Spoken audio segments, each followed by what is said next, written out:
Hello, and welcome to MoviePod, the podcast about movies. I'm your host, Brian Wishart, and this week I'm joined by my good friend, Braden. How are you doing, Braden? Oh, not too bad. I'm here to talk about my favoriteest thing in the whole world. This movie's your favorite thing in the whole world? Oh, God, I wish. So, we are discussing a movie that is probably on no one's radar at all. It's the 2010 animated film Ultramarines, a Warhammer 40,000 movie. Listen, with the passing of Terrence Stamp, we had to look at his finest film. Yeah, didn't do Phantom Menace, we did this one. I can't believe he's in this. It's great. Yeah, him and John Hurt, they're pretty big voices, and they have very distinguished voices, and the voice acting's great in this movie. The voice acting is the one thing I'll give this movie. This is not a good movie. It's better than I give it credit for. Like, growing up, watching it when it first came out, I was like, oh, this is trash. Rewatching it, I'm like, you know what? There's something here. There's some charm. So the reason Braden's on this podcast because he's a bit of a Warhammer expert himself. I know nothing about Warhammer, really. Our friend group, they'll bring in some other friends, they'll share some Warhammer memes and stuff back and forth to play Warhammer games together. So I get Warhammer stuff just thrown my way, but I've never played a Warhammer game extensively. I've never done the tabletop Warhammer, you know Dune? Warhammer 40k thing. Pardon? You know Dune. That's about the same thing. Yeah, is Dune just is this just rip off of Dune? Oh, there is so much Dune in the DNA. Like, there's a God Emperor. There's, Navigator guilds. My cat just jumped on my desk. Sorry if she appears on the podcast. I like when pets pop up. But there's, no spice orgies in this. There's no women at all in this. In this movie, not a goddamn one, and that's hilarious. The IMDb trivia for this movie fucking sucks ass. So it's There's, 1 point. There's 2 points. It's John Hurt and Terrence Stamp from the same movie together back in 1984 or something. And the other trivia is, there are no women depicted in this movie, not even a feminine computer voice. Yep. Which is really funny, because, that Warhammer stigma is strong. Yeah, so you play some Warhammer too, the figurines, right? Oh, yeah. Yeah, so you do the paintings and everything, you go to these sessions and stuff and play the games. I've never done any of this. I admire I think when I see you and some friends post the figurines or paintings stuff, that seems like such a zen, cool hobby to do. It's I like the so meditative. Yeah. It really... I always joke that it's 5 hobbies in a trench coat. Mm-hmm. Collecting, building, painting, actually playing the damn game, and the lore. Yeah, and I think I really appreciate that, and for me, it's just every time I try to hop into a Warhammer thing, I don't understand the lore of it all. So never to hop in. It's a lot. And it can be overwhelming. Truly, the one Warhammer thing I know the best is the Squad Broken fanfiction. That is probably the only Warhammer thing I've actually read front to back. That's soul crushing and yet so character accurate. Yeah, so Squad Broken, in case you don't know, is written by... I'm not sure what the guy's name is who wrote it, but Squad Broken, so it's in the Warhammer 40k setting, which is a science fiction setting for the Warhammer universe. And it has a space marine named Eduardo. He's fighting against some orcs, and there's an orc named Gurk. And the squad, Space Marine squad is getting broken down because they're being overrun and everything. Squad Broken, Squad Broken. And this orc named Gurk ends up raping and murdering Eduardo. In the follow-up, Gurk feels remorse for what he did, and it brings Eduardo back from the dead. And Eduardo's into it. Eduardo's happy. He appreciated being raped and murdered. I didn't think this is what. That's all I know about Warhammer. Truly, I know the designs. I know you do that. I know there's one disgusting fan fiction. That, folks. Yeah. And so, yeah, truly, Warhammer is just not something a setting I've really known or anything. It is just I see there's a million video games. Every genre of video game exists for Warhammer at this point. Oh yeah, especially nowadays, they're doing more with the IP. Mm-hmm. Back in the day, they were very, very cautious. Mm-hmm. Which, fun fact, one of the old video games, Dawn of War, is where that Squad Broken cry comes from. Okay. So it is, so that's based on Dawn of War, which is an RTS game, right? Yes. Yeah. So things had morale in that game, and then if you break their morale, they're less effective, yada yada. So Space Marines, when they lose morale, scream, squad broken. Okay.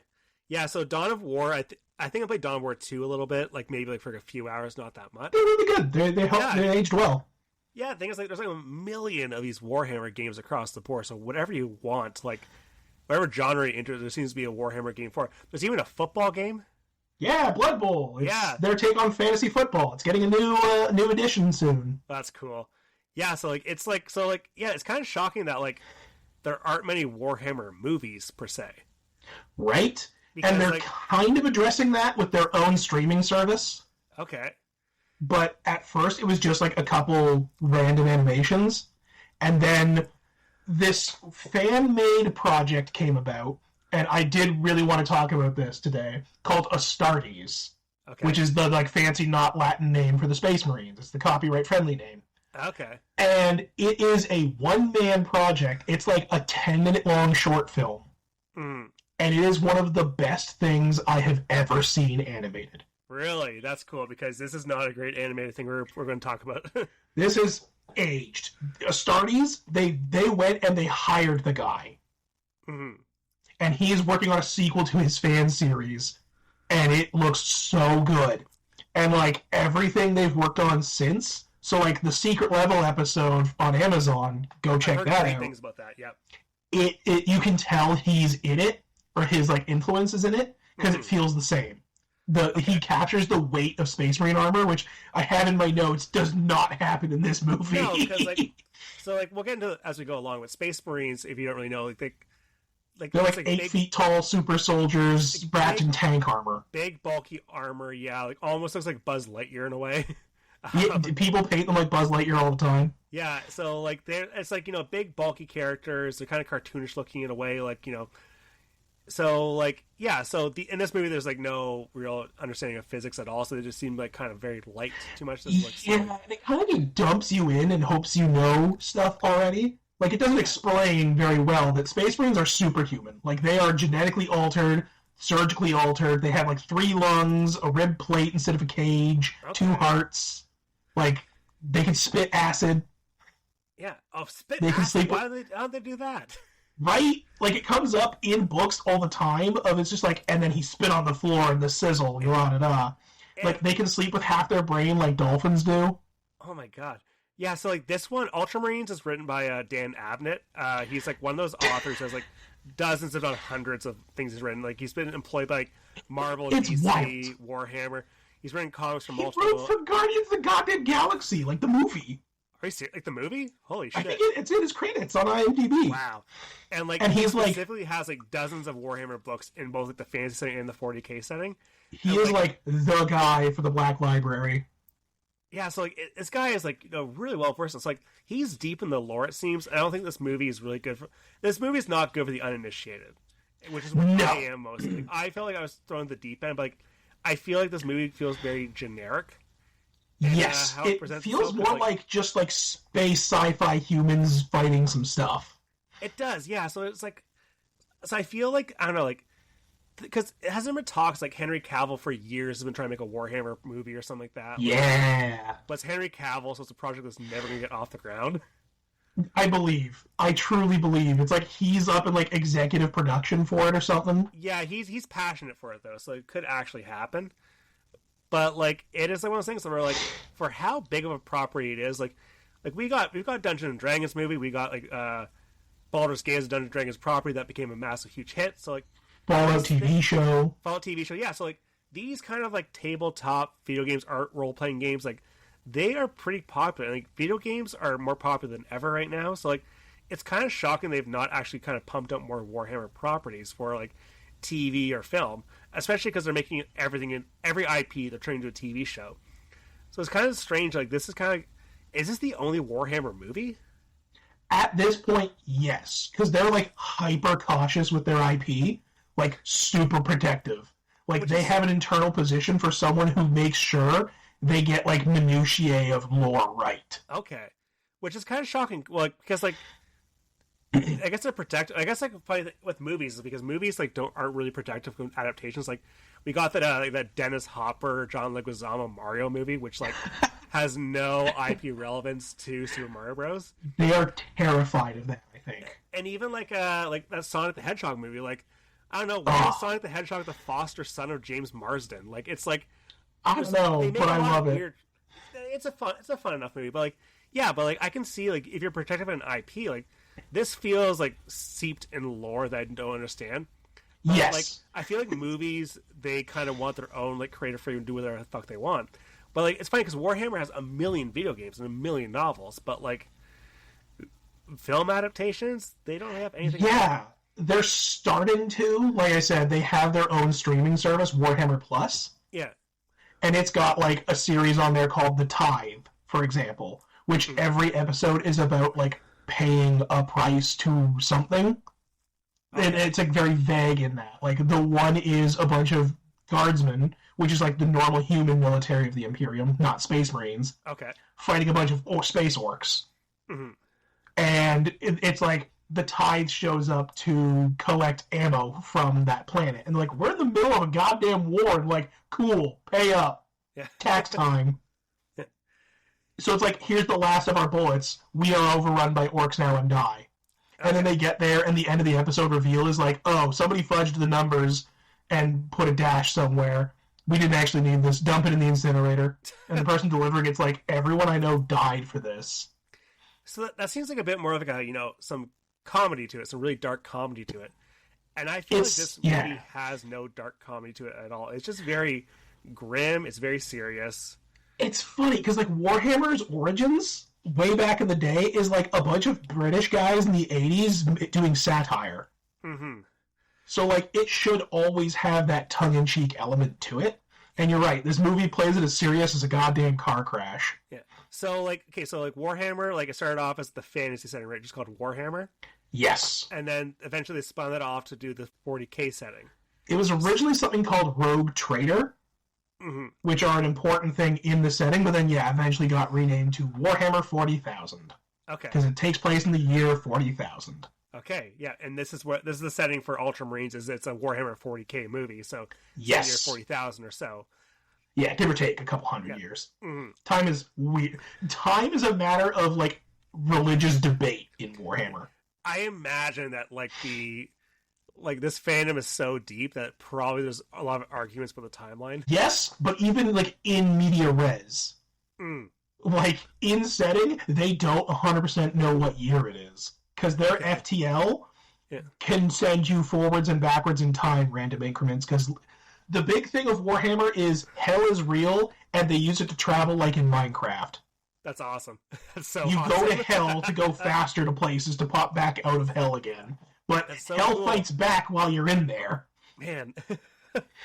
Things about Warhammer, it's been head to me as a setting, but like, it sounds like a very interesting setting, but like, every time I hop into it, just does not. I think I'm getting to the wrong points of that. It's like I feel with me because I do like, I like movies, like TV shows a lot. I feel like that's a great way for me to get into the setting. But like, I think I'm waiting for that one good Warhammer movie to really hook me into it. I really hope it's whatever Henry Cavill is working on, because that man is like hyper dedicated to detail, and they seem to love that lately. Like in Darktide, you can't give your character purple eyes unless you give them the specific homeworld where people got purple eyes because they're close to the warp. And Darktide's the one that plays like Left 4 Dead, right? Correct. Okay. Yeah, so like with this movie, so it's directed by Martin Pick. He seems to have a pretty varied career as a commercial director, some animation. He also directed some movie called Heckle in 2020, where Steve Guttenberg gets stalked by a heckler after a comedy show. He's also directed a movie called Evil Never Dies in 2014. I've heard of none of these movies before. Very low viewership on like Letterboxd and stuff. So like, this is really the movie he's known for, I think. And this seems to be like really a lot more like, this feels like a work for hire movie. Like, it's written by a guy who's like very steeped in the lore. So like, and it's very much like, I don't know, like, just visually, this is I hate how this movie looks so much. It's so visually. It feels like every background is just a skybox. Yeah. And like, which is a shame because there's some good stuff going on. It takes place on a desert planet, which is the most drab-looking visuals ever with nothing going on. The most interesting parts of this movie are the designs, but like those are not original to this movie. Yeah. like I was looking up characters in this, and like there's actual miniature figures of characters in this movie, and like, oh, those are a lot cooler than like what we see in the movie.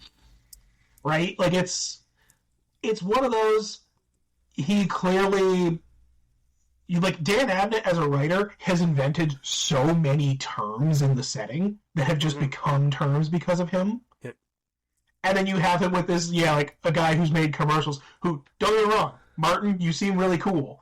The way I watched this movie was it's available on YouTube, and the top pinned comment is from him, like thanking them for posting it. Oh, I'm looking at it right now. So it's Martin Pix, 1979, 1 year ago, saying, "I directed this and enjoyed the experience. Thank you for this. Looks great." Yeah, that's good. That's great. Yeah, like you seem awesome, Martin. Thank you for being chill. Yeah. So if you go to YouTube, look up Ultramarines, a Warhammer 40K movie. It's a 4K remaster someone did. And it doesn't save the movie, but at least it's available online. It's short too. Like I think it's like an hour. Yeah, it's like an hour and 8 minutes in the credits hit, so like it's super short. So like I personally would not actually recommend watching this. I found it to be very visually unappealing. But if you want to throw something on the background, it's good enough. Like you can kind of see what the designs look like, because I feel like the designs of the Space Marines are pretty interesting. The designs of the monsters are pretty decent. Like. So I can kind of see the visual appeal of this franchise, but it's just barely a movie. The thing that bothered me the most visually is, like, the Space Marines feel so light, which is a thing they have fixed lately. But, like, it feels like they're not really in heavy armor, and it's like, these guys are like the weight of a car. Yeah, and I feel like the Fallout TV show did it well with the Brotherhood of Steel. Yeah. Whereas it's chunky, it's heavy. They're stomping around. It's really heavy.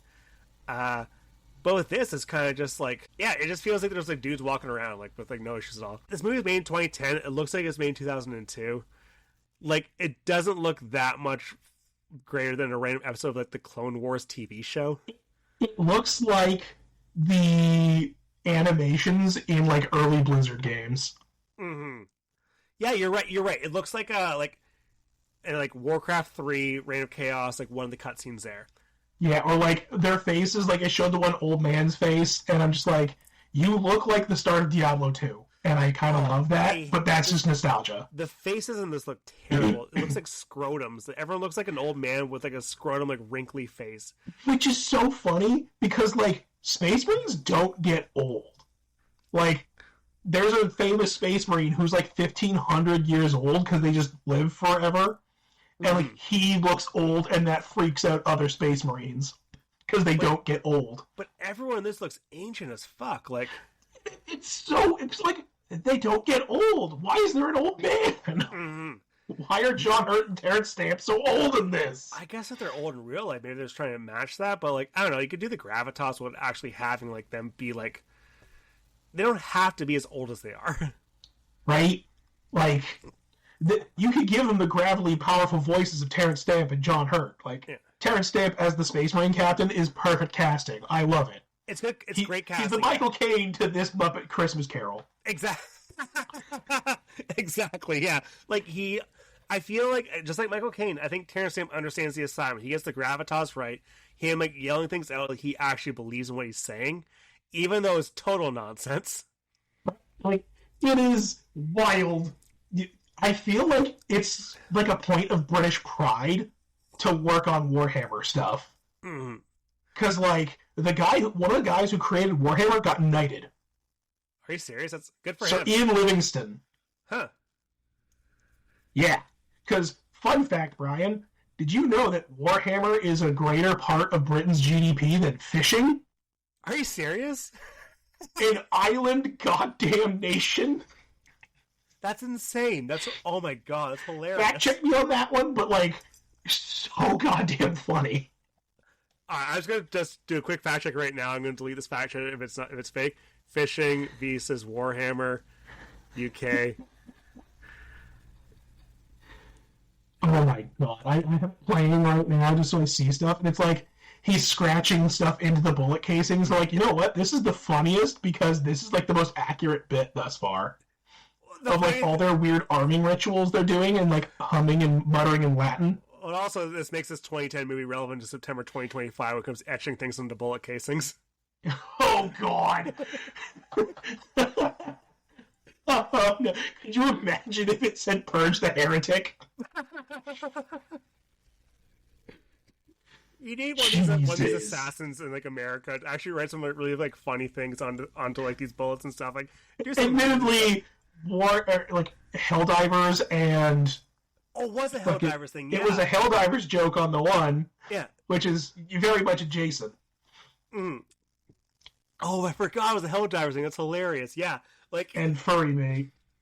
Man, that was fucking nuts. Like that's so wild. Like, but like, yeah, the fake Latin and the muttering and the whispering and the burning incense is so real.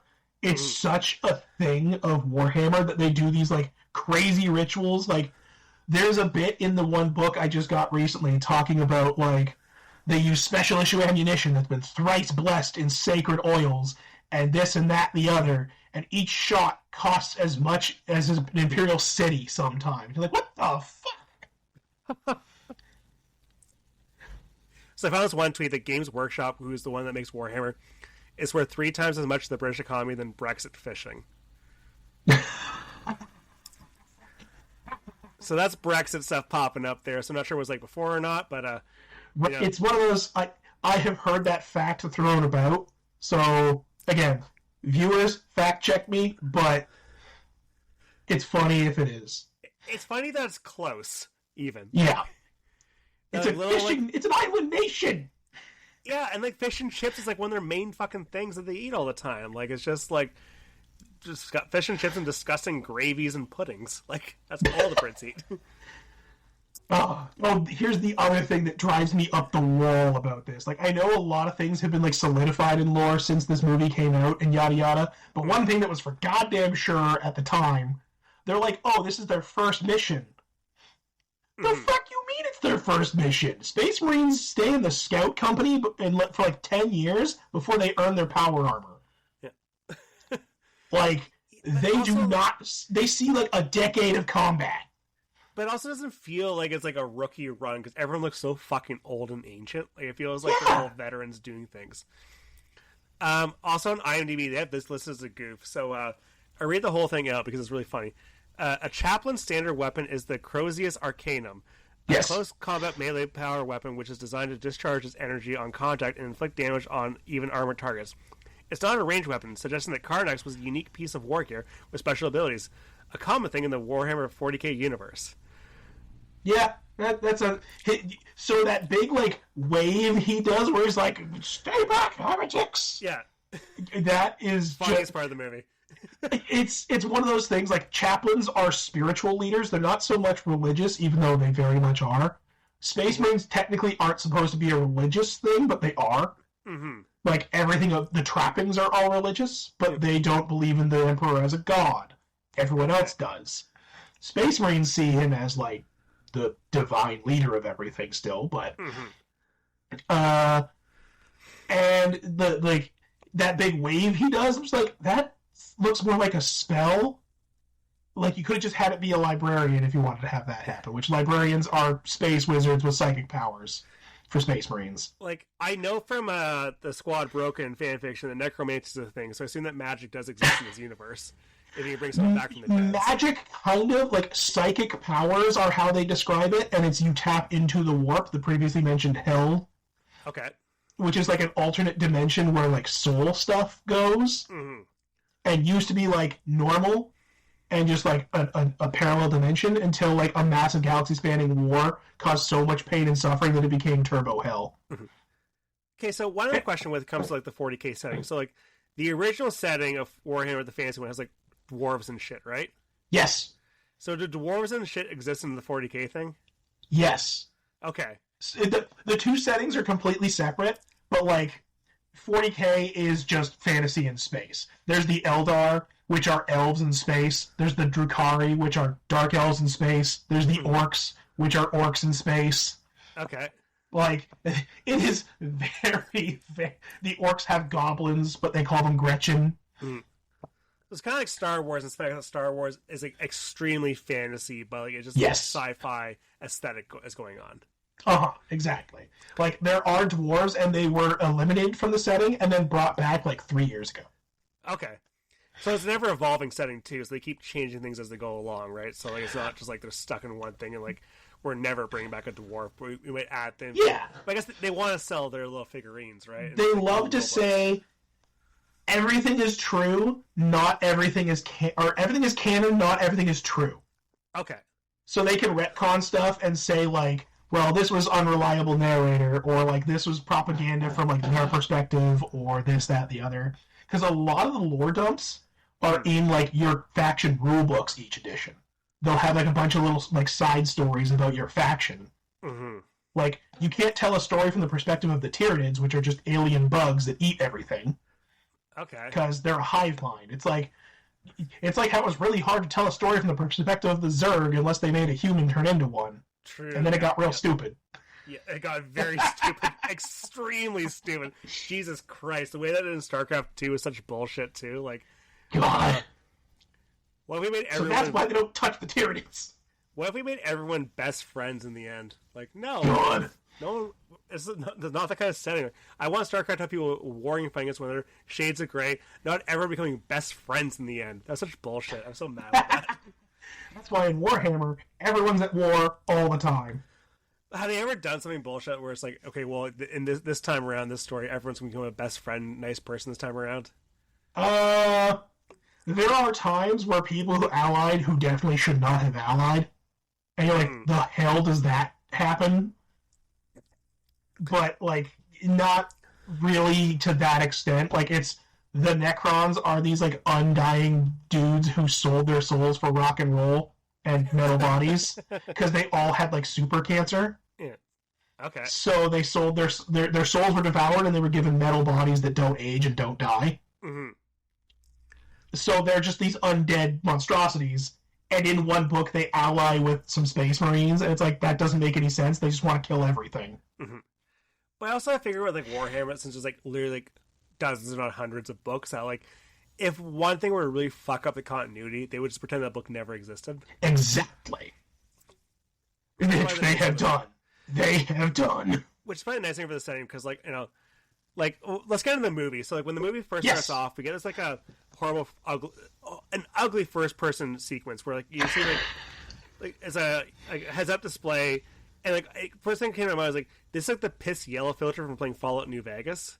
Oh, God, yeah! And, like, I was thinking, like, you know, compare, like, Fallout and this, where, like, Fallout, there's only, like, what, like, you know, like, let's say, like, I don't know, like, 6, 7 Fallout games total, like, so, like, if a new thing pops on the Fallout camp, people get pissed off because there's so few Fallout games.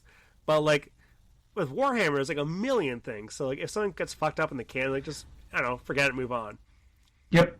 But, yeah, so this starts off, we see the heads-up display, some Marines, we assume, are fighting some, or entering some sort of building. This ugly, horrible yellow filter's going on. There's, like, numbers and skulls on it. There's a little, like, a news... What he's setting up there, it's great. And, like, I can't tell what the fuck is going on. But it's also the most visually creative thing the movie does.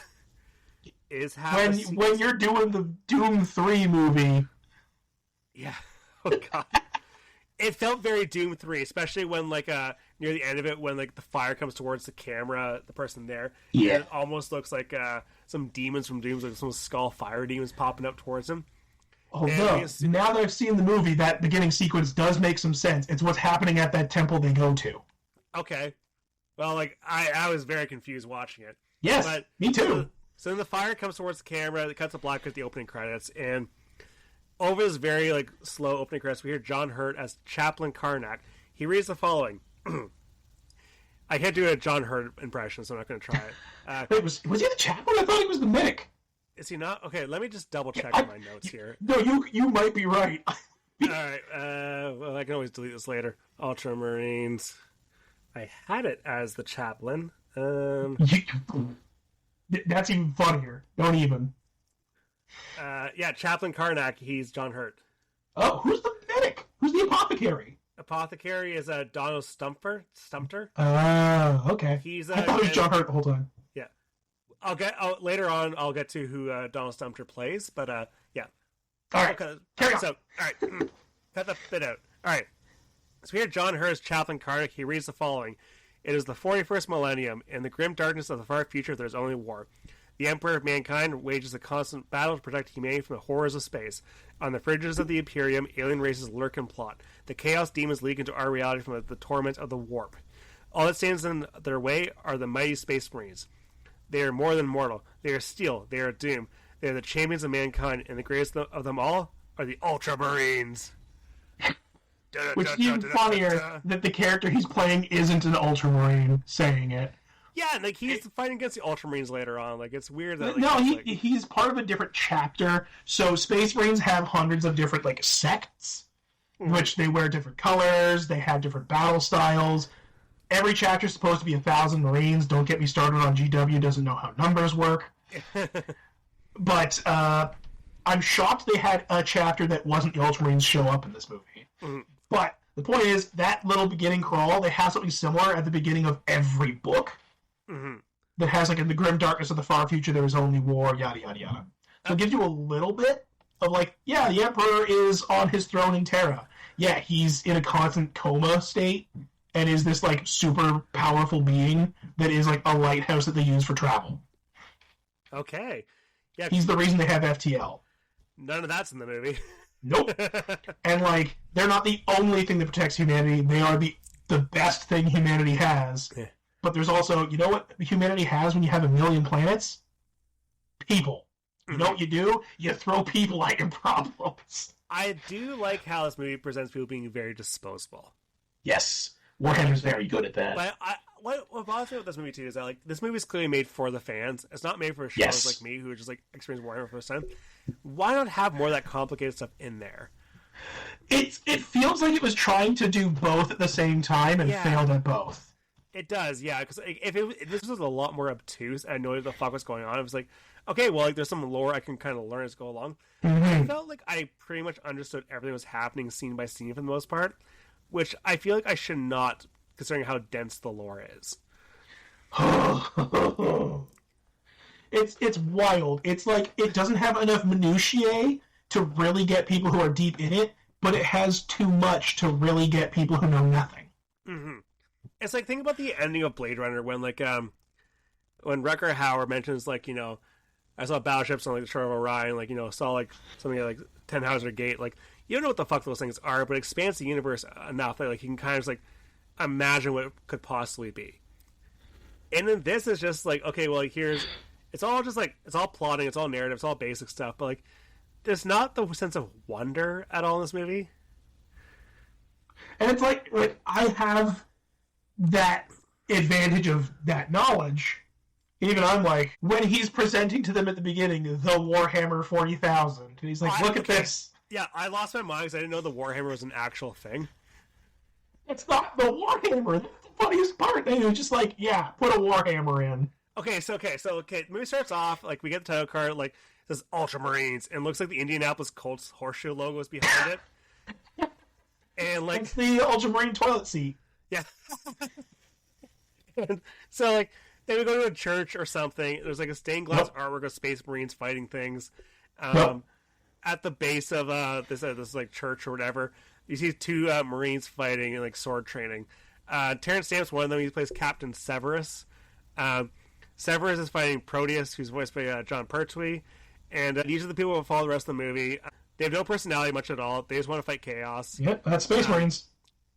Yeah, so the armor looks pretty interesting. It's cool design. Their character designs themselves look absolutely hideous. Like they look their faces are god awful. They look like PlayStation 2 characters. Again, it looks like cutscenes from like a Blizzard game. Like it looks awful. One of them has a robo eye, and that's cool. Yeah, but like it's just like okay, well like, but if their helmets were off for most of the movie, so like okay, well like he's got the robot eye, but their helmets are on most of the movie, so you can't tell them apart. And it's like, they all have this, like, super intricate armor, so they look like they're veterans of the chapter, because, like, you'd think, like, basic bitch beginner boys would have, like, basic baby armor. Yeah. And these guys have, like, the gold filigreed everything. Like, So, like, yeah, they have a swearing-in ceremony where they swear in all the initiates. They kneel before the Warhammer. Or, I guess it's not a Warhammer. Oh, it is! It is a Warhammer. It's just not the Warhammer, because the Warhammer exists in fantasy. Is it kind of like, I don't know, like Excalibur or something that everyone wants it or something? Or No, not even. That's the best part. In Warhammer Fantasy, it's just the hammer that the Emperor of, like, the Holy Roman Empire equivalent wields. Okay. And was made for him by a dwarven god. Like, it's really cool. Okay. It's a cool hammer, and it's a symbol of office, and it's super powerful. That's it. In the 40K universe was a Warhammer. There isn't the Warhammer in 40K. It's just still named Warhammer. It's just, it's the naming convention. Okay, so when they're, like, praying to a Warhammer in this movie, it kind of means nothing. That hammer is just kind of a relic of the chapter. So, like, they love relics, they love antiquity, they love tradition, they love all their, like, yada yada. Because here's a fun fact they don't tell you. Invention and, like, innovation are illegal in the Imperium. Okay. They're like, shit went bad the last time we invented stuff. Never again, bro. So it's like AI, outlawed. Abominable intelligences, no. Because they had a giant war against AI. Very much like Dune in that way. Yes. So every time you see a computer panel and there's like a skull on it, that's a real skull. That's a brain in there. That's a server. Okay. All the dudes that are like putting the seals on their armor, that's a person they lobotomized and turned into a seal robot. That's way cooler than I thought it was going to be. Like, the healing stations in Darktide is a dude with, like, robot suture arms who's a servitor plugged into a wall, and he goes like, I'm very cold. Everything's going black. Oh, that's dark. I remember. Oh, it's so dark. That's awesome. Yeah, because, again, what do they have in spades? People. Yep. So, like, all these guys look roughly the same, but there's a guy in white armor whose name is Apothecary Pithal. Yes, apothecaries are the dudes who... They're medics. Okay. So they kind of heal your units there in a battle. Yeah, they're like in-game, they're healers, they maintain the Marines and their genetic whatever, they do all the operations that make them Space Marines, etc., etc. And yeah, so Apothecary Pithal is voiced by Donald Stumter, who I recognize from Game of Thrones as Master Lewin. Like Braden. Wait a minute. Oh, okay. I got really excited for a second. I thought you were going to say it's the guy who was General Veers. No, not Pycelle. That's still awesome, though. Yeah. So, yeah, I get someone... Of course, you get British people. Like, all these guys are going to pop in Game of Thrones. I'm shocked Terrence Stamp will pop up in Game of Thrones at some point. Same. And so, so the Ultima Squad are all together now, and they fly off to the planet Mithron. Here we get to the Marines are all etching their... One guy's etching his bullets with kill the heretic thing, so... It's very on the ball. Like, that is a thing in universe. The Imperial Fists, who you meet later, the guys in yellow, love scrimshawing. So it's like, it's very on brand. Like, Space Marines are weird. Yeah. And so, so it is like kind of religious what they're doing as like a unit. Yes. Of course, because we're in a church to begin with, as we're doing initiation. They're not really worshipping like, I guess they're doing things for the Emperor, for the Empire. Right, they do things for... He is the figurehead, but he, like, to Marines, he's not a religious figure, even though everything they do is dripping with religion. Yeah. Is it kind of like how, like, British soldiers, like, or I guess Canadian soldiers do, fight for, like, King Charles? Sure. We'll go with, like, old-timey going for king and country, all that stuff. I guess, yeah, king and like, country, yeah. This nebulous thing that's better than all of us and more important. The Imperium, the Emperor, the big symbol. Because it makes you more disposable in the end, because you're the individual fighting for something more powerful.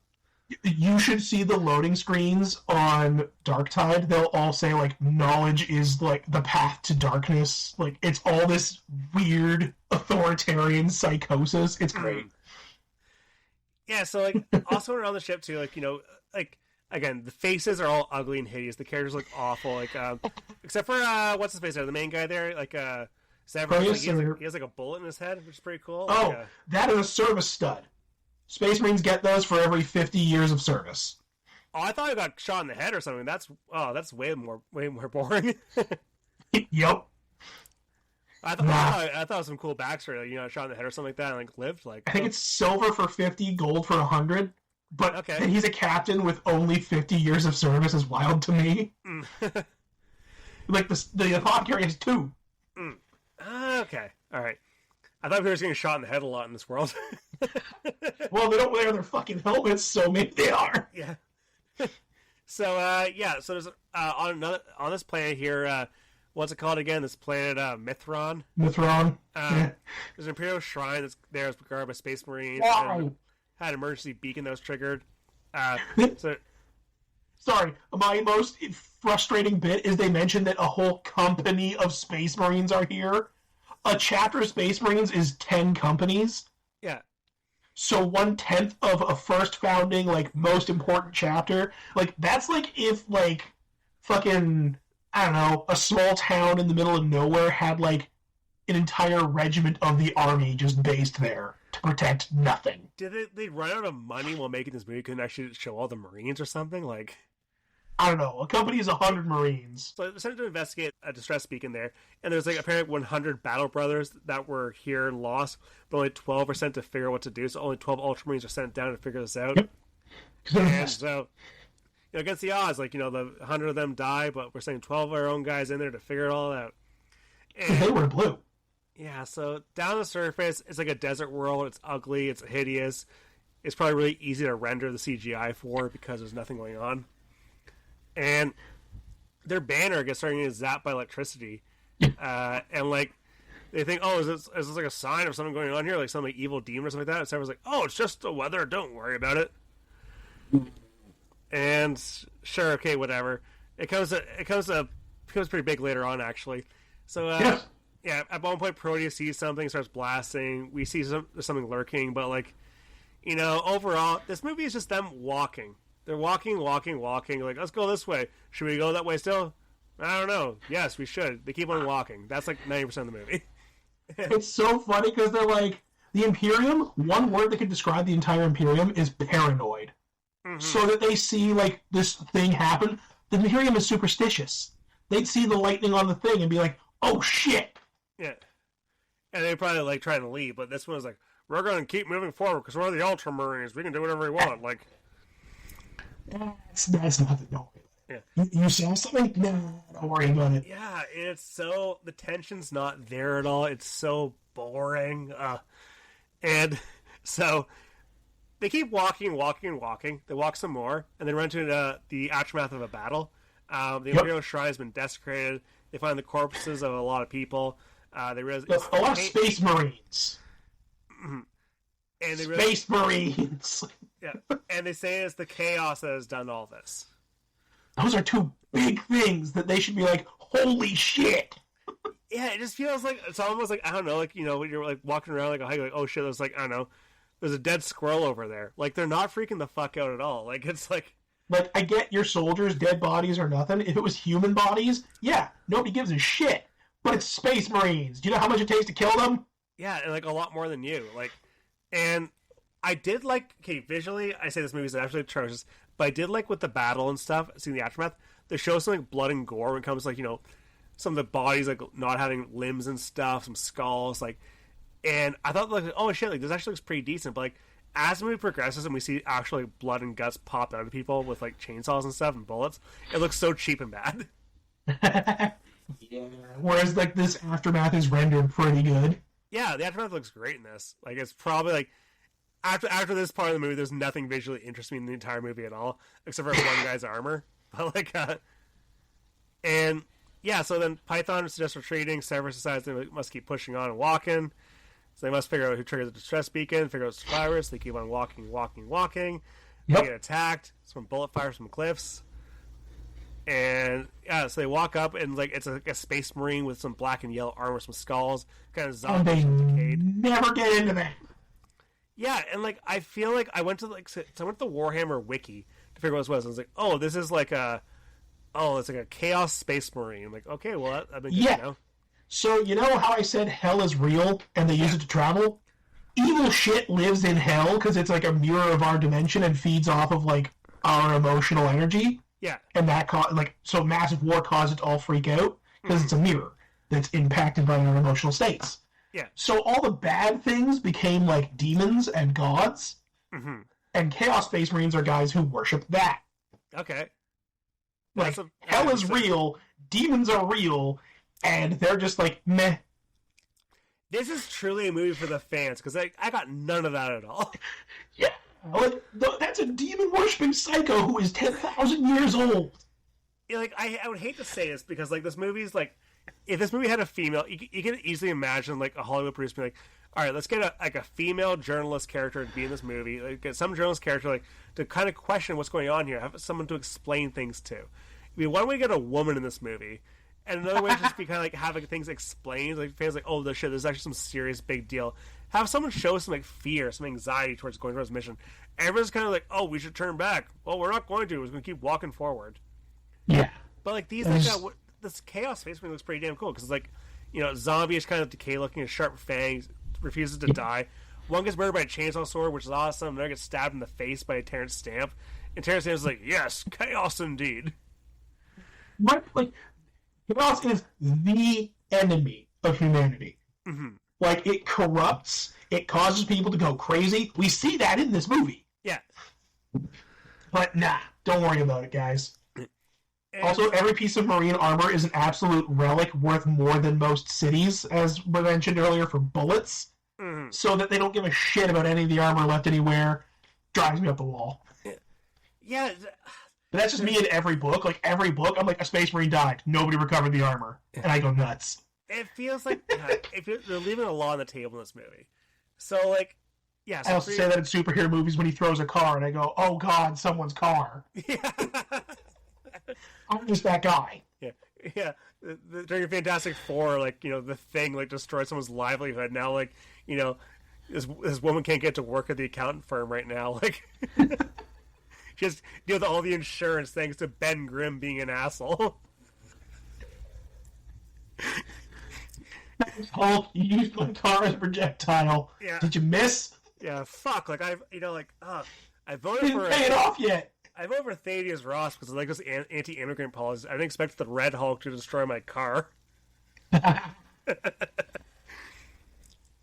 Yeah, so where are we? So they keep on walking and walking, of course. Yeah, 3 Ultramarines die in the fight there. No one really cares. They make it to a building. It's dark inside. They need flashlights to see. It's kind of like Mines of Moria in Lord of the Rings. Which is dumb, because their helmets have, like, every spectrum. We saw that and like night vision. Movie. Like, they have like a HUD, they can see things, and so like what's pretty cool though is like submarines are using like their flamethrowers as like a bit of a torch to like see things, which is kind of funny. And yeah, so in this hallway they're ambushed for something. It's hopping around the walls. They struggle to see it. This thing apparently is called a demon prince. Yes. Hey, look at you go figuring it out. Yeah. Thank you, so, Wikipedia. Demon princes are humans or mortals who ascended to demonhood. Like, they did something so fucked up, so heinous, so, like, worshipful of the dark gods, that they gifted them immortality as a demon. That'd be cool to know. Yeah! And, like, this one is a mutated Space Marine. Like, a lot of the ones you get are Chaos Space Marines who did something so heinous they got raised to demonhood. That would have been very cool to know going to this movie. And they're always so cool looking, too. Like, you can see they used to be a Space Marine, like, they got bits of the armor, but, like, mutant demon flesh and stuff, and it has, claws. Like, mechanical bits all over it, some tubing going around. Yeah! So, like, to listeners at home, this just looks like a big red devil looking thing with, like, a bunch of, like, mechanical bits on it. Yeah. It's funny they could be, like, either turbo generic or, like, the coolest goddamn shit you've ever seen. Because I feel like the designs for this, they're basing on something that already existed, so they weren't actually, like, coming with anything original for the movie. Yeah, this movie gets no points for originality, but, like, I can see the appeal when it comes to some of these designs now, because, like, okay, well, like, I can imagine this being cool if I knew what the fuck was going on, or I played this in, like, a different video game or something. It also just, completely unrelated, but I am reminded of, they're also just, like, strangely aggressive with each other. Yeah. Like, which is weird because Space Marines are a brotherhood. Yeah, like, I just assume it's part of the grimdark setting is that no one's pleasant, no one's likable at all. I thought it just kind of went with the setting, but, like, yeah, it's not a journey that feels like kind of interesting to follow because you like the characters, because there's no characters in this movie at all. It basically is just like, I'm gruff, I'm a Marine, I'm going forward.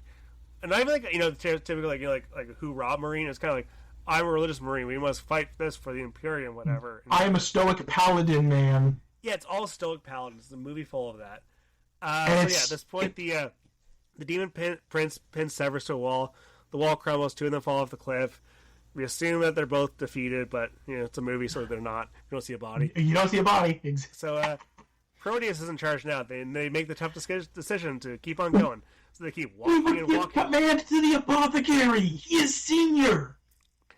This movie does not believe so.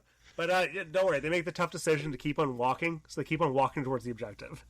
And as they keep on walking, they make it to the Shrine Summit, and they find some friendlies, including Chaplain Karnak, voiced by John Hurt, the great John Hurt, and Brother Nidon. They are the sole surviving Imperial Fists.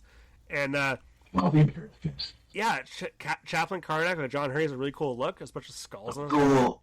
Chaplains always wear black, and they always have the skull mask to remind, to put fear in people. Man, they're in charge of the spiritual purity of the chapter. They keep things in order that way. Their Crozius is their symbol of office and a tool of religious blunt trauma. I feel like I respect Catholicism more if the chaplains wore skulls on them. Right? I feel like, I don't know, put some more fear, all your sermons are putting the fear of God in your petitioners anyway. Put some skulls on, put some Space Marine armor on, really put the fear of God. Up in the pulpit in giant knight armor, swinging around a mace. Yeah, I don't know, maybe if I went to mass and a chaplain had a warhammer on them, I might feel like I have to go. Chaplains are my favorite thing in Space Marines too, because they're just complete psychos. Their one main rule is called litanies of hatred. Okay. They're just the guys sitting there screaming how much they hate enemies and reciting prayers of hatred. That's awesome. They're just see those bastards over there? They don't have our manifest destiny, so we need to out-racist them and kill them. It's like a guy who plays for the blue checkmark on Twitter nowadays. It is a whole army of blue check marks. Oh, what a nightmare. So every stud on his shoulder is a blue check mark. Yeah. So Chaplain Karnak and Brother Nidon, they reveal they're protecting the Liber Mithras, which is given to the Imperial... I had to copy paste the Wikipedia page to actually figure out what the fuck this was. So Liber Mithras is given to the Imperial Fist Legion at its founding by the Emperor of Mankind himself. It's a sacred relic to them. So it's a little book, and they have to defend it for all time. Yeah, I have no idea. So why is this book here? Yeah, so the Ultramarines decide to help them, but they're skeptical about how two of them managed to live so long. So, they get back to what they do best, which is just walking around. So this time they decide to walk towards the extraction points. And as they're walking, they get ambushed again. Hell yeah, they do. And it's more Chaos Space Marines. And we see one guy pop up. He's big and black, and he has two chainsaw swords and roars. Which is rad. And they hold position. They start blasting at Chaos Space Marines running towards them. It's a horde mission. One point, Karnak comes out with starts says something and starts zapping with the die heretics. Yeah, which okay, cool. Didn't know you had. Thank you, John Hurt. I love you. Yeah, oh god, R.I.P. John Hurt. John Hurt's the best. Why does he have a whole bunch of skulls across it? It's so dumb. Yeah, but that's kind of I don't know. That makes you. It's wonder. The best. Because for me, for someone trying to piece here what the fuck this movie's trying to say, it's okay, well, here's some background for this character. Here's a chaplain, but in this religious order, he's respected for having a lot of skulls on him. It's okay, well, this is some lore that I'm kind of learning as a new person coming into this. I can kind of okay, well, there is something more to this universe rather than just this is something I'm learning that's new. So I kind of like that for a bit of lore building, but too little, too late at this point. Also, I'm pissed off that they're just sending waves of Chaos Marines at them. Yeah, because it's every one of those guys is an immensely powerful veteran. Yeah, so are they not just brainless zerglings? No, they're Space Marines the same as them. Yeah, so I just assume they're just oh god, this movie's... So they just killed hundreds of them. That's how it does on the tabletop sometimes, just because rules are rules. Yeah. But lore, you could have just thrown shitloads of cultists at them and had human worshippers of chaos they enslaved be the chaff they chopped down and have a bad guy Space Marine be the threat throughout the movie. Yeah, this movie has no real. It sort of has a villain later on, but there's no real overall threat happening to them. It's just have a Chaos Lord who taunts them at the start, being haha, we killed all your friends, haha. Yeah, and then you see him throughout, telling them they're little bitches.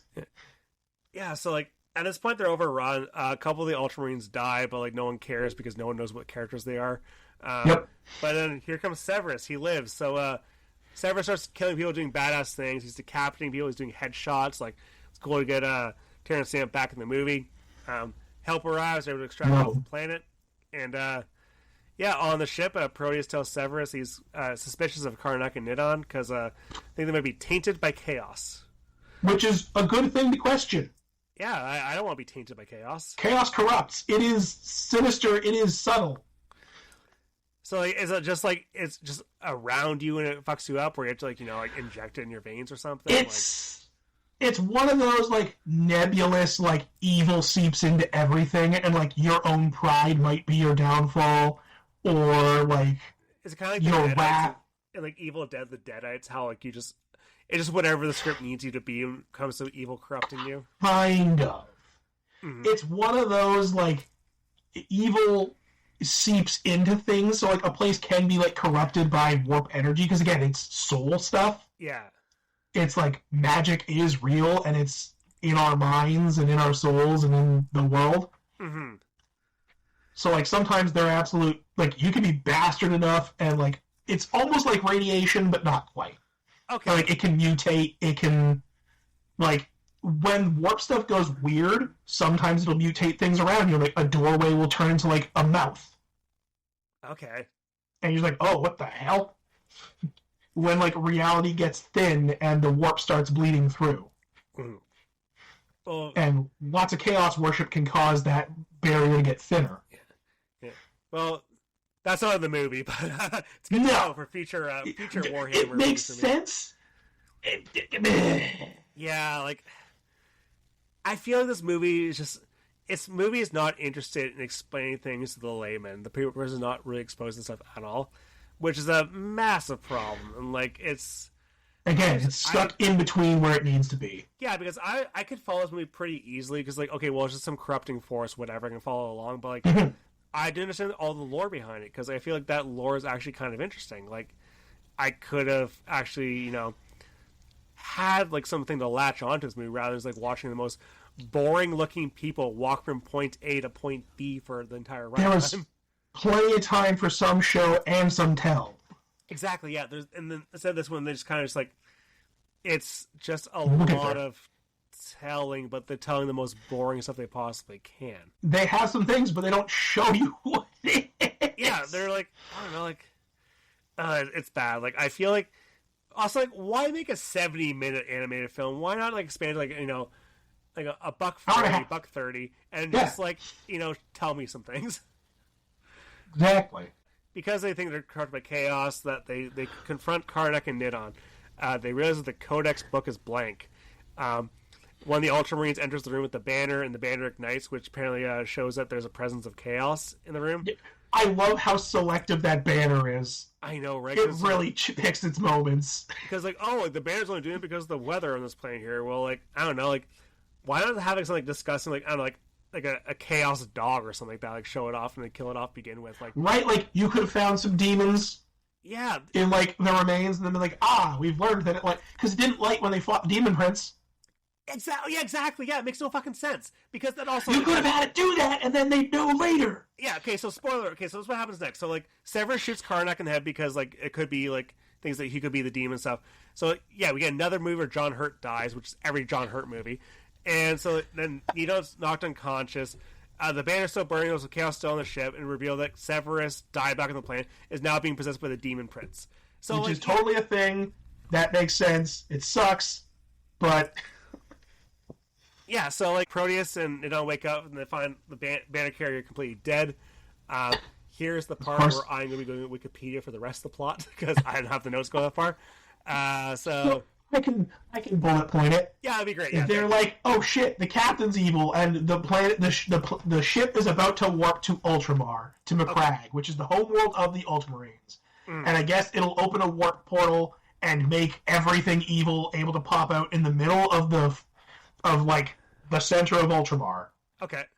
Which is like a big pillar of basically they're gonna open hell in the middle of New York. Okay, well that's not a good thing to happen. That's the baby explanation version. Okay. Yeah, so Severus is now the Demon Prince. Yes, it's like wearing his body as it's like the bug in Men in Black. It's wearing his body as a skin suit to sneak around. Yeah, and his body starts mutating too. So it has like, more like a... The most beautiful design in the movie. Yeah, I'm looking at it right now too. So it's like...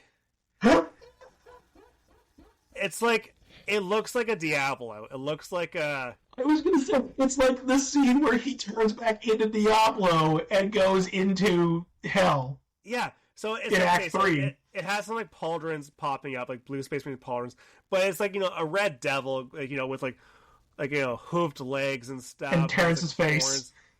Terrence, and the face looks terrible. Like Terrence Stamp's like a character's face looks scratched over, like it's the texture over a big head. At one point, like, he rips off his own face too to become even more of a demon. That's so cool, though. I love that. Yeah, it's Severus fighting, I forget who, it's but Proteus and like the other guy who's been a dick to him the whole movie, but now they're friends because so Severus adversity. Started up like a little ritual by carving things with his finger in front of the church floor. And that's just rad. Like that, like it looks evil. Yeah, he gets across. You can kind of tell, like, okay, this is something nefarious is going on there. But as they're fighting, we get the apothecary pop up there and, like, try and save him. Yeah. And then this demon keeps running around a little more and more. And then, then I think the apothecary gets fucked up, right? Yeah. Also, this demon just loves grabbing people and slamming them into walls. He does it like 12 times. Yeah. It's his only move, really. Like, kind of a boring demon skill to have. But I do love they establish he can steal people's bodies and wear them. So he's like, cool, I'm going to steal yours and sneak in. And do my evil shit. Yeah, it's just like, it feels like, I don't know, like, you're on this, like, you're on this Ultramarine world, like, wherever Ultramarines are. I feel like if 3 random Ultramarines were just to walk in the room and start shooting with a gun, it would be defeated. The stakes don't feel too high, which just feels like it happens to have caught them off guard. So, like, it's just a couple guys fighting, but, like, I don't know, wherever planet they're on, like, or ship they're on, like, why don't they just have, like, I don't know, like, 4 guys pop up there? I feel like the devil should have more minions or something. Yeah, like, the stakes should be a little... I get that they're going for, like, he's sneaky, haha, and if he wears his face, he'll be able to sneak in and pull off his ritual. Yeah. Hey, there he goes, grabbing and wall slamming at the apothecary again. Yeah. Yeah, it's just like... And then, like, then we get the Warhammer pops up, or a Thunder... Or, it is a Thunder Hammer, yeah, which is a type of hammer. Okay, it's a power weapon. He starts bashing around the devil there, and they're like hammers. Yeah, so like, does at that point does it kill him? Yeah. So yeah, Proteus uses the Thunder Hammer to kill Severus and banishes the demon, and yeah, that's pretty much about it, right? At this point here, like, I think and then they show it comes full circle, and he's giving the same speech from the beginning, and he's learned from his experiences. Not really, because there's like, so during the initiation ceremony yet again, he's now in command there, and yeah, it is full circle there, and like now the Ultramarines are going to another fun adventure later on where they're probably going to get hope they're wearing their Fitbits, they're going to get their steps in because all they're fucking doing in these movies is walking around. And yeah, that's pretty much the movie. We get to see the Warhammer again. We get to see the stained glass again, and then the movie ends after like 71 minutes. It's one of those, like, looking at the broad strokes of the story, there is something cool here. You could make something good out of this. Yeah, for like, you can make something cool for, like, I feel like the problem is, like, they're making something so basic for the initiated and making something that's so just generic and dull for the uninitiated. It sells itself too short, because again, they feel like they're just generic human dudes. You don't get the super soldier bit. There's no personality at all in this movie. I cannot tell you a single character difference between a single character at all, because, like, you don't hear about, like, them talking like, oh yeah, like, I have a sweet babe hanging out back on Earth waiting for me to come back, because, like, that's not that kind of, like, movie, but, like... And, yeah, Space Marines are asexual beings. Okay, yeah, but so, like... Despite what your previous reading might tell you.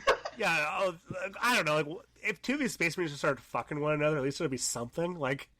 like, why did they establish, like, so-and-so's the gruff one, but he's the heavy weapons guy, and, like, so-and-so is the guy who has the sword, so he's the brash one. Do like the Clone Wars Republic Commando thing, where, like, all these guys might as well be clones, but, like, they have different weapon types, and with that you can have different personalities. And you can establish a lot with, like, a little bit. Yeah, and, like, I feel like everyone just kind of blends together, being very generic. It's all grandiose grandstanding, them talking about various things, and, like, again, I think John Hurt and Terrence Stamp completely understood the assignment. Like, they are, they're really bringing it, but the assignment is not very good. Again, there's a lot of promise. I think it's a victim of its time. Yeah, because, like, this is a weird time for, like, made-for-TV movies, too, because, like, this is just before streaming gets a lot of money in place. So, like, it is just, like, we're releases on DVD alone. We're not releasing on any other service. So, like, we're not expecting to be theatrical, so we don't have the money to do that. So, like, I imagine its budget was to the fans, and that's about it. Like, yeah. Whereas I feel like if this came out now, 5 years ago, 10 years ago, there would have been a lot more money tossed towards it, just because people are trying to capture IP. They're trying to make sure, like, we can, like, what if this is the next, like, I don't know, like, Cobra Kai, where we bring back this IP and everyone loves it or something like that, and we could run it for 6 seasons. Or, like, Fallout had 1 season and then became the #1 seller on Steam again, and #1 played game on Steam. Yeah. For a 10-year-old game or whatever. The cross synergy, right? Because I feel like if they actually, like, if that Cavill movie actually gets off the ground, like, you could probably get a big boost on a lot of video game sales, because there's a lot of Warhammer video games. When Space Marine 2 came out, the amount of people that came around and were like, hey, this is that thing I've played, or I've seen people playing. Mm-hmm. That one just came out recently, right? Like, past, like, a year ago. Oh, a year ago, right. What's the new one you guys were just playing recently? Space Marine 2 again? Was it Space Marine 2? Okay, right. You guys it got a huge, like, quality of life update recently. I see, okay, yeah. Like, a massive one. And just, like, it got, like, a horde mode added, and it got, like, a bunch of different, like, more cosmetics added out the wazoo. Like, all the DLC skins you got have now become parts you can use to mix and match with all your other stuff. Okay. So it's just really opened up a ton of playing Space Marine dress up, which is my favorite part. Yeah, because, like, everyone loves... Because I know all those lore bits, and then I just go like, oh, I can make my guy look like this chapter. Everyone loves cosmetics, for sure. Like, it's the dumbest thing you can get hooked on in a video game. Well, Warhammer's biggest thing is it very much promotes your guys. You can make your army be like this company of the Ultramarines that specialize in this type of warfare. That they have, like, they wear a lot of skulls because they take a lot of trophies. Okay. Boom. There's your thing. Or, like, I'm playing the Imperial Fists. We specialize, like, I'm playing this company of the Imperial Fist that specializes in urban warfare. We have a lot of APCs, and we have a lot of guns. Like, playing your way, building your guys your way, is the big, big thing. Did you ever watch that Dungeons & Dragons movie that came out, like, last year, 2 years ago? Oh, it's so fucking good. It's incredible. I love the movie to death. But one thing I like about that movie a lot is that it captures the feeling of being in a party of people playing D&D and having conflicting goals. I think it captures the experience of playing Dungeons & Dragons so much. So well. And I feel like maybe if this one had the idea of, like, this specific set of Ultramarines had, like, something unique personality to them, kind of get something out of it. This just felt like it was kind of offering nothing. It was just very... So, this is where it comes in. There's this very specific thing in Warhammer called the Death Watch. They are one of the armies I play. They are a collection of Space Marines from every chapter. Yeah. And they make elite squads of, like, mixed chapter volunteers. Because that's what they all are. And they send them on, like, hyper-elite specialist missions of, like, 5 men. But they're all from different chapters. So you can be like, this guy's a Space Wolf. He's brash and feral. This guy's an Imperial Fist. He's stoic. You could do that easily, and it's what they did for the tabletop RPG for Warhammer, is you played a Death Watch squad, so everyone could make their Marine from their chapter they love the most. Whereas I feel like they may as well be clones. Yeah. Like, everyone has the exact same personality, the exact same motivations, and, like, it's just, there's nothing to latch onto in this movie. And the fact that it's visually repulsive, I hate how this looks. Like, I think the designs look pretty cool, but the designs are not unique to this movie. The designs are based on something that already existed.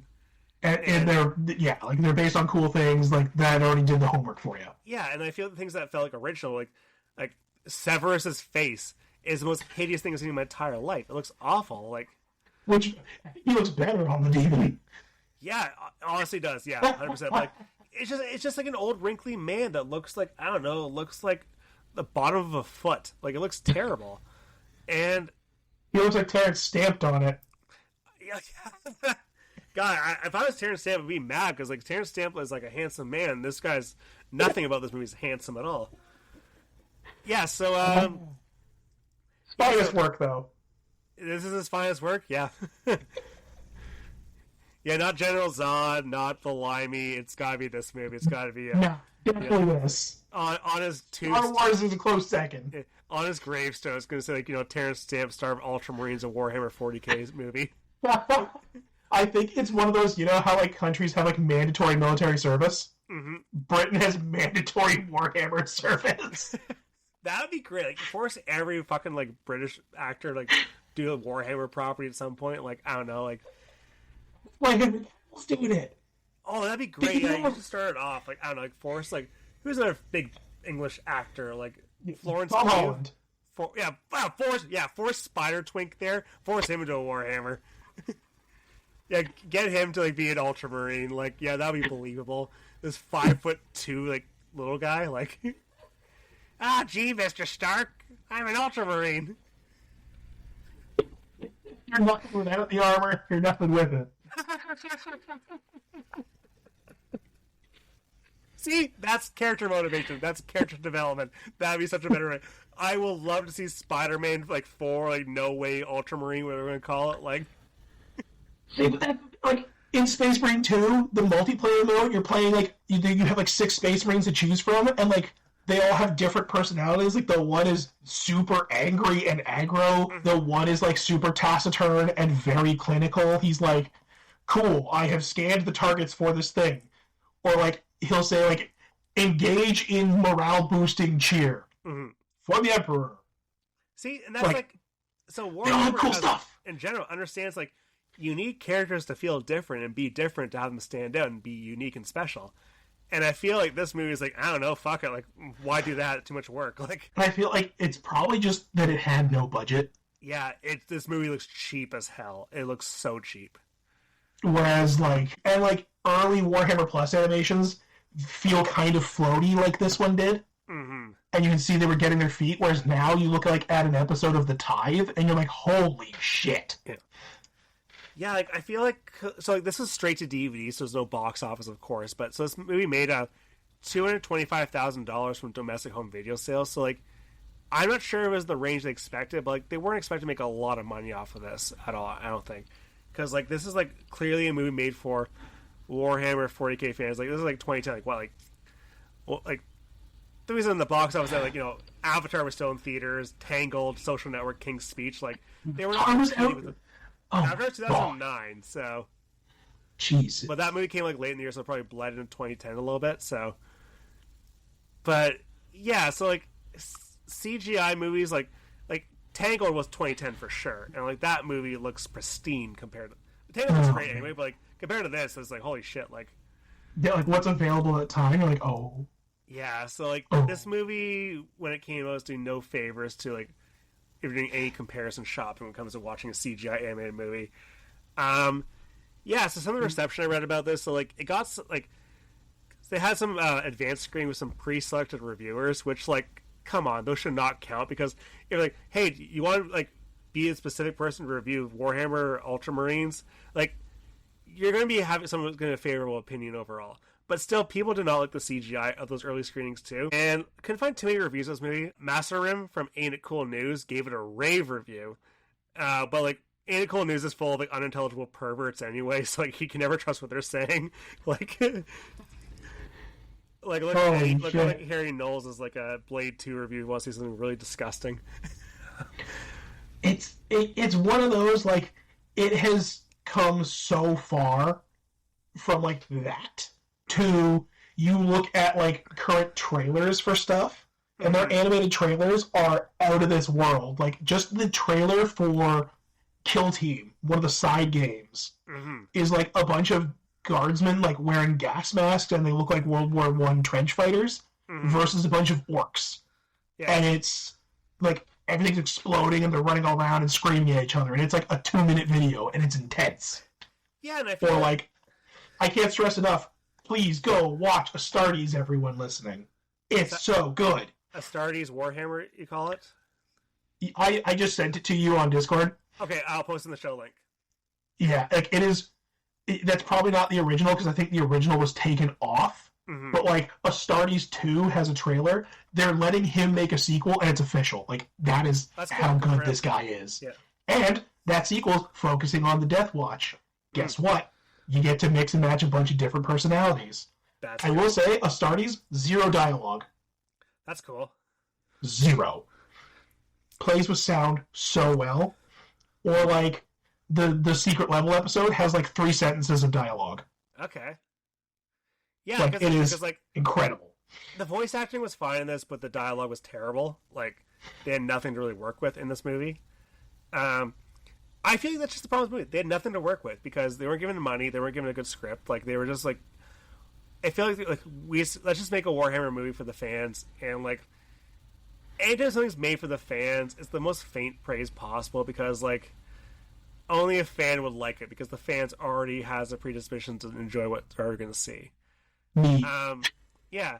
And like watching it again, I was like, oh, this isn't as bad as I've always given it. Yeah, and I thought this was atrocious. But at the same time, though, like I can see myself like, okay, so like the aesthetic I like at points. So I can see myself like, and having you explain some things to me that I had no idea what the fuck was going on. And I'm not turned off watching more Warhammer things. I'm actually more curious than ever now to watch Warhammer stuff. Hell yeah. It's just that I needed someone to kind of guide me through it rather than relying on this 70-minute movie I found on YouTube. It is really hard. Like, that first jump in can be really daunting. Because it is a deep pool, and it is wide. Yeah. It's hard to find the shallow spots to jump in on. Yeah. So, okay, so, like, we're nearing the end here. So I kind of want to ask, because with there's, like, a million Warhammer video games, and you play, like, a lot of them. Yes. What would be the best Warhammer game for someone to get into? Ooh, it depends on how, like, what you like to play. Mm-hmm. There's not a lot of bad options, but, like, Dawn of War 1 just got remastered recently. Okay. And it is very beginner-friendly of, like, it is an RTS in the classic style. You can play through the story, and you are Space Marines, and you kill a bunch of orcs, and you kill a bunch of chaos. Mm-hmm. Or Space Marine 2 is really fun and really cinematic and a third-person action game. Does that one play like Gears of War? I think the right one? Very, a lot more melee-focused, but otherwise kind of yes. Okay. Like, you are a big, heavy man with a chainsaw. Yeah.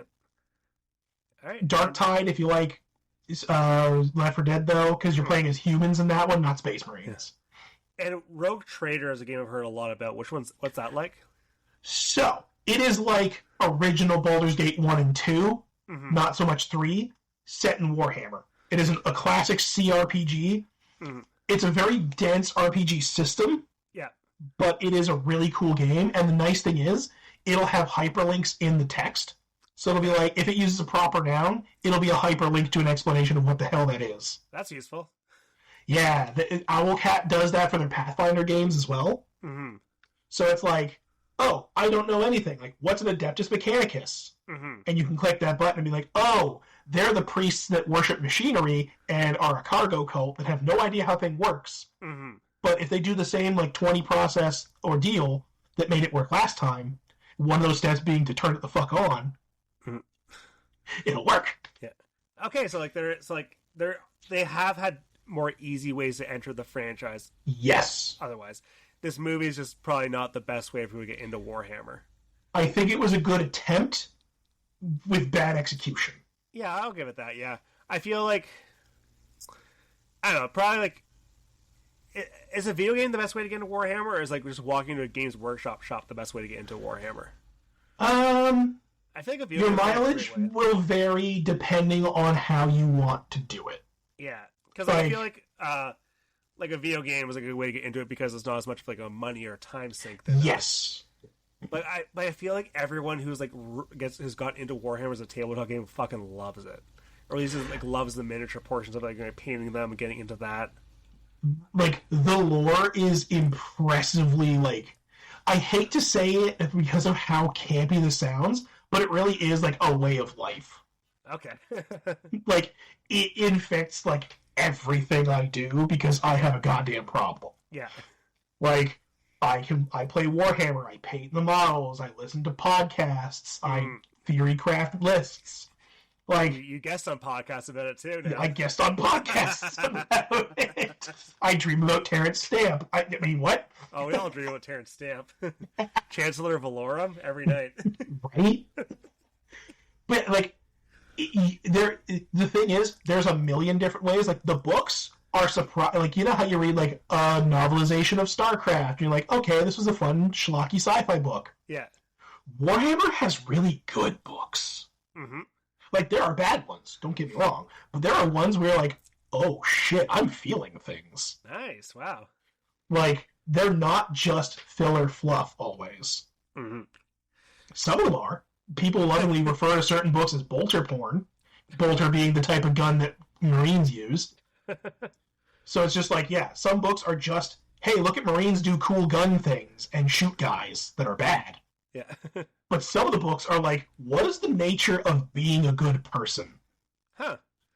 I would not expect from this movie that this franchise would be thoughtful, but like it's nice to know that it's a setting, right? So like the setting, it can be so varied, you can tell a lot of stories within it. Yes. So you can actually have like, and it sounds like the guy who wrote this movie wrote a lot of other good things too with it, but like, yes, it just did not appear on screen here because of the budget or what their intentions of the project were. Yeah, it is a lot. Yeah. Yeah, so I think we're going to about to wrap up here. So do you have any more final thoughts about Ultramarines, a Warhammer 40,000 movie? Ultramarines, everybody calls them Ultra Smurfs. They are the poster boys, and everyone hates them for it. Okay. This movie is proof of why. Yeah. All right, so yeah, thank you so much for joining me, Braden. This is a lot of fun. Thank you for letting me ramble about my favorite thing. I learned a lot about Warhammer because you know that I've seen you post memes about it a lot, but I was like, I don't know what the fuck this is. So it's nice to actually kind of do a full deep dive into how this all works. I'm glad it didn't turn into like 8 hours of me explaining the arming rituals of Space Marines. Yeah. I think we struck a good balance here. All right, so so next week on the podcast, I'm going to be joined by Egg Brains, and we'll be discussing another animated film, Cloudy with a Chance of Meatballs 2. Ooh. Have you seen that one? No. It's not as good as the first one, but it's pretty fun. I haven't seen the first one either. First one's a lot of fun. It's done by Chris Miller and Phil Lord, who did a Clone High and Lego movie. Oh, shit. That would be good. Yeah, Bill Hader's the main voice. It's a lot of fun. Everyone, you should go listen to that episode. Yeah, so we're in the sequel, Cloudy with a Chance of Meatballs 2, which I remember not being nearly as good, but yeah, that makes for funny content. Exactly, we shall see how that goes. Yeah, so until next week, you can follow me on social media at bwisher on Letterboxd, Blue Sky, and Letterboxd, and I will post on in the show notes. I will post social media for MoviePod as well as Starties, the Warhammer movie that Braden was talking about. Until next time. It's like 10 minutes, folks. Yeah, it's like 10 minutes. Okay. All right. Until next time, take care.